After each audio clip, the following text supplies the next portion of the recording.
Nasa basement sina Engin Akurek at Tagbabuyat Usten. Sinalubong nila ng halik ang isa't isa. Si Tagbabuyat Usten, na matagal nang umibig kay Engin Akurek, isang aktor na tulad niya, ay nagbakasyon sa Bodrum kasama ang kanyang kasintahan. Ang mag-asawa, na nakunan ng kamera sa isang beach ng hotel, ay nagkaroon ng mga romantikong sandali sa dagat.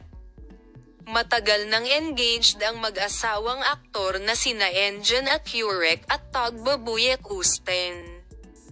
Nag-enjoy si Tagbabuyat Usten sa kanyang bakasyon kasama si Engin Akurek, na ilang taon na niyang nakasama, hanggang sa puntong nakatanggap ng like sa social media ang mga taos-pusong larawan ng mag-asawa mula sa holiday at ang kanilang mga halik na puno ng pagmamahalan. Ang puntong ibinahagi nina Engin Akurek at Tagbabuyat Usten sa kanilang mga tagahanga sa kanilang social media account tungkol sa kanilang pag-iibigan ni Tuba.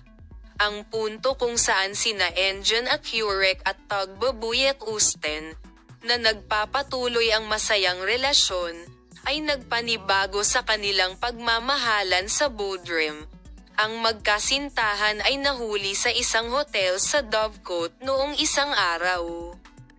Si Tagbabuyat Usten, isa sa duo na maraming nag-uusap habang nakahiga sa kanilang mga sun lounger, ay hindi nakalimutang mag-sunbathe. May mga romantikong sandali sa dagat.